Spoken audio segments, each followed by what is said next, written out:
Muling nagbabala si Pangulong Ferdinand Marcos Jr. laban sa mga tax evader na tumatakas sa kanilang responsibilidad sa pagbabayad ng buwis.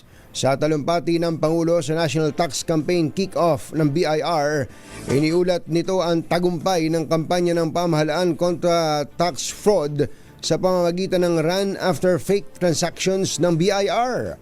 Ayon sa Pangulo, nagresulta ito ng pagkakabawi ng mahigit 4.3 billion pesos na koleksyon noong 2024 na mas mataas kumpara sa higit 6 na milyong pisong lamang na nakolekta noong 2023. Kasabay ito ng pagtiyak na mananagot sa batas ang mga hindi nagbabayad ng tamang buwis.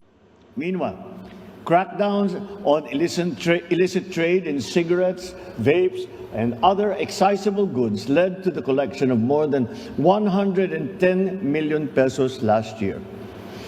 I've said this before. We will hold those who continue to circumvent our system accountable. Paalala din ng Pangulo sa lahat, magbayad ng tamang buwis. Ngayong araw na ito, muli kaming nananawagan sa ating mga kababayan na at magpapaalala sa pagpapabayad ng tamang buwis. Tinig ng Pangulong Bongbong Marcos.